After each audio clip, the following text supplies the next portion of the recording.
it was a really entertaining one to watch. Do you think in the end a draw was a fair result?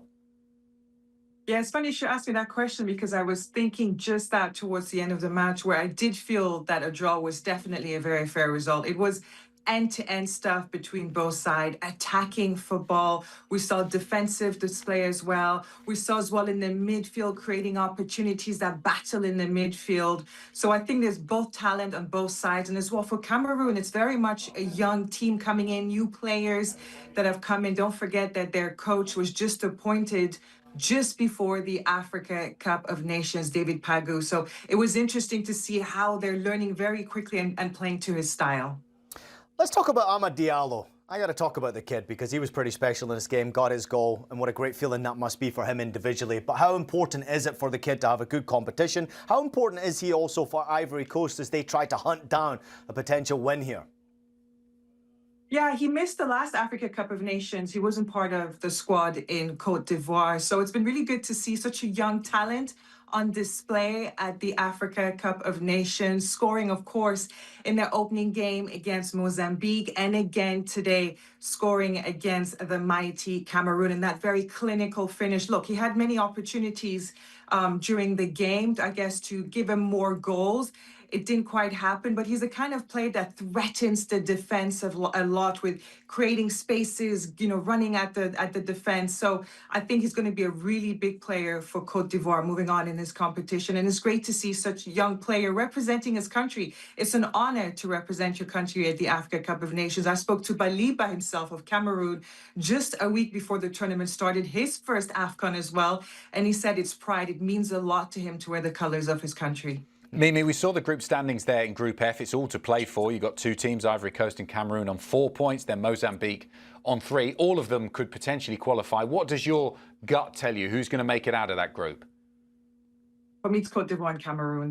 There's no doubt. There's no doubt about it. The quality that both sides possess, I just don't see them, you know, dropping points at this stage in the competition. If anything, I think it's for Mozambique to lose out. I mean, they put a fantastic display against Gabon earlier today, but I don't see them pitting Cameroon to qualifying to the next one. Hey, I might be wrong. You know, sometimes we get predictions wrong at the Africa Cup of Nations, but the display that I saw from both sides today in the competition with Côte d'Ivoire and Cameroon, I don't see Mozambique getting an edge over them.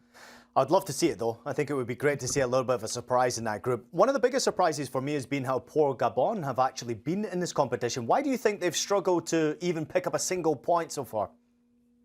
Yeah, I do agree with you. It was disappointing to see because I think they had a really good run in the Africa World Cup playoffs. Okay, you know, Nigeria knocked them out of the Africa World Cup playoffs, but I think they really had a very good run coming up to that competition, and they were so close to finishing top of that group.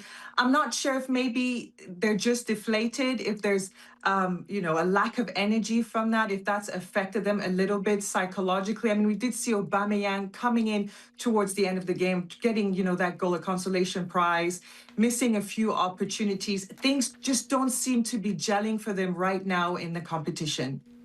Mimi, Algeria looked like the team to beat so far from Group E. Another win for them today. Riyad Mahrez is playing beautifully, scoring those goals. I think he's got 3 so far, hasn't he, on the tournament. They had Zidane watching on with his son in goal.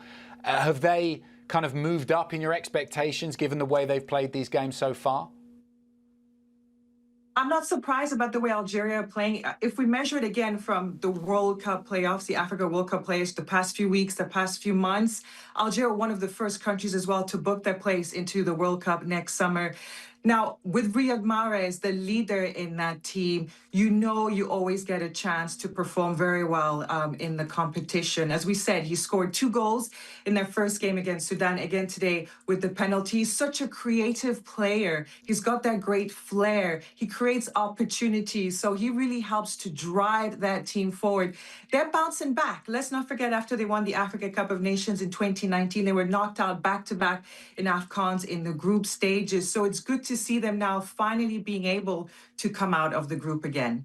Hey Mimi, off the field it's also very active. I am sure you're enjoying it over there, seeing so many people really grabbing the attention. Like Kylian Mbappe, I mean, he's all over social media. You see him on all the live coverage. He's been at a couple of games now, obviously taking in the Cameroon Ivory Coast game today. He was at Morocco most recently wearing Hakimi's jersey. That's wonderful to see. Zidane also in attendance, as Adam just pointed out. But what's the atmosphere like off the field? I mean, it must be a great deal of energy happening around all of these live games.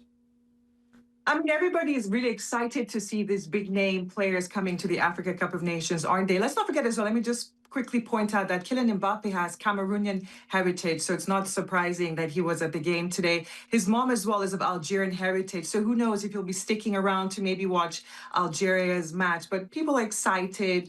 You know, now they're offering free tickets to fans to come into the stadiums, filling up the stadiums. We've seen matches like Egypt, for example, against South Africa, where there have been really great crowd attendance. Morocco as well, of course, you know, the home country, great crowd attendance. But Moroccans are getting a bit impatient with their team and their coach. So it will be interesting to see how the atmosphere pans out after tomorrow's crucial game. Me always get a little bit nervous when Ian starts talking about the off-the-field activities. Off-script questions? Exactly. You never know what that means. So I think we'll leave it only there. Good things here. PG stuff. That's all we're doing here. So This is a family show. Great stuff as always. Thanks so much for joining us. Continue enjoying the tournament. Great stuff, Mimi. Thank you. Ian, let's continue the conversation about AFCON. It's been, I think, a great advert. You mentioned the atmosphere there in Morocco. Obviously, it helps being in a place that's easy to get to for a lot of these big stars. You've got the language spoken as well. It's a French-speaking country there in Morocco. Yeah. It has been, I feel, so far, a really interesting tournament from the international perspective, watching from abroad. Yeah, very positive. Obviously, how easy accessible it is from mainland Europe. I mean, it's incredibly close, so it's an opportunity for most people to go and take in this wonderful competition. And I think everybody at one point in their life has to really try and make it out to go watch AFCON, because it's such a great competition. But the product itself on the field has been spectacular to watch. Every game is pretty much unpredictable, and you heard Mimi there talking about Morocco already under pressure. Their own supporters and the media are starting to put a bit of pressure on the coach and actually critique the team performances, which is crazy to say considering, in my personal opinion, they probably have the most talented roster of any nation, and they're favourites obviously to win the competition as well. But all of the games have been fun to watch. There's been a few surprising decisions from officials, which you would expect to happen at AFCON. It always tends to be the case. But this has been really good to watch, and the quality of goals that we've seen has been pretty spectacular as well. So very happy for Amad Diallo, by the way. His goal, I thought, was absolutely spectacular. Disappointed that they didn't go on and win that game. Cameroon found a way to get back into the game. And then, of course, there's a lot of youngsters now who are obviously building their way through European football that we recognised on our show on Scoreline, making a big name for themselves, like the Algerian kid, Ibrahim Mamaza. I mean, one of my favourite players that is competing in this competition that not many people know about. I know him because I followed him through the Bundesliga ranks at Hertha Berlin, now on to Leverkusen, where he made a big money move, and now playing for his national team at this type of a competition. Even for someone like me who has no links to AFCON whatsoever, I tune in to watch the youngsters perform, and I watch some of the superstars just really light it up. So great competition so far, fun to watch. And Mimi mentioned it there, obviously you would back Ivory Coast and Cameroon to emerge from that group, but Mozambique have got a chance. They did win their game, didn't they? How much of a blow would that be for, you know, two great footballing nations, Ivory Coast, Cameroon? They've won this competition many times before, if one of them wasn't able to get through. Yeah, listen, Mozambique can spring a surprise, and that result against Gabon was certainly surprising. But I would say that both of them will go through, though. I don't see Mozambique having enough to knock both of these out. I do think that it'll be a very difficult ask in match day 3. But I'm intrigued. I actually think that the bookmakers might have it wrong. I'm actually leaning towards away from Morocco actually winning this competition. They've got to start stepping up between now and the way this plays out for them. If you don't step up your game very quickly, you can find yourself behind. And some other nations have found themselves in great form. Senegal's form, I mean, they haven't lost a game since, 2019, which is ridiculous, losing the final, right? So many great nations who are in good form right now. The big surprise right now, and the one to watch for, in my personal opinion, is Nigeria. They haven't played very well, but they're winning games, and they've got unbelievably talented players. Could they spring a surprise in this competition? No one's talking about Nigeria, which is insane, and obviously understandably so. They've been largely disappointing through World Cup qualifying and to where they're at right now, but they got the talent to win it. Could they do that?